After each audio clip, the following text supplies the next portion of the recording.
The pandemic has delivered Australia some devastating numbers, and today we have another one.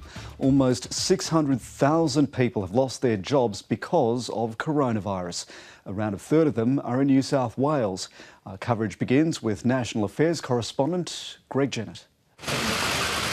Just because you knew it was coming, this is a tough day for Australia, makes it no less confronting when it arrives. When you have almost 600,000 people exit employment, that is a devastating set of numbers. It can break hearts.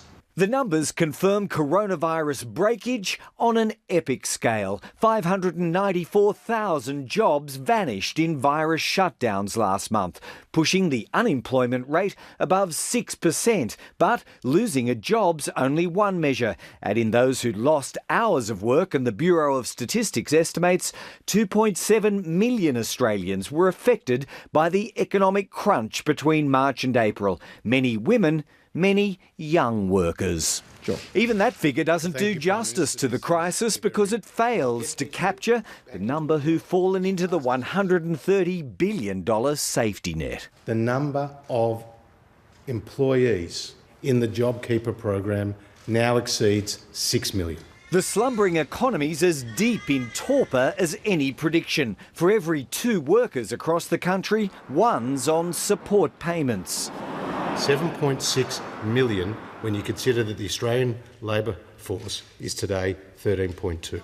All in line with expectations for the JobKeeper scheme. Temporary, targeted, proportionate. And all adding to the government's enthusiasm to wind the payments up as planned. We cannot have an economy that is addicted to the measures we currently have in place. They will break free of them eventually. The official unemployment rate will creep ever higher in the months ahead. Treasury's forecast of 10% is already looking frighteningly accurate. Of course, no one knows how many jobs will come back in a reawakening economy. But once those cash taps are turned off in about 4 months or so, the risk of persistently high unemployment only goes up. Aren't more Australians out of work today because the Prime Minister deliberately excluded them from the JobKeeper wage subsidy? No, Mr Speaker, that's not true. Parliament's locked down its work schedule. They'll spend 45 days here before this toughest of years runs out. Greg Jennett, ABC News, Canberra. And we're being warned that this tough year will only get tougher. As we just heard, women and young people have been the hardest hit in this first wave of unemployment. Experts are saying the impact will be felt in every corner of the economy. Here's finance correspondent Philip Lasker. The coronavirus killed Alicia Toohill's dream of a pop-up food stall. I've always had hospitality to step back onto, and never in my lifetime did I think that hospitality wasn't going to be an option.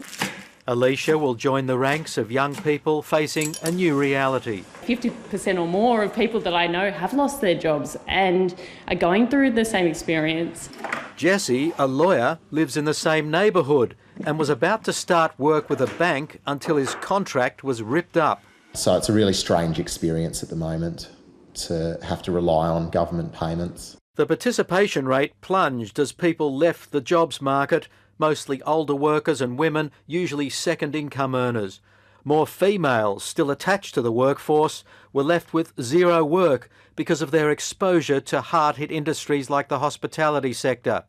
And the youth unemployment rate went up at twice the speed of the national rate. Unemployment will replace the lockdown as the economy's destroyer. The jobless suffer an immediate cut in income, so they spend less. Those with mortgages who can't pay may have to sell their homes, hitting property prices.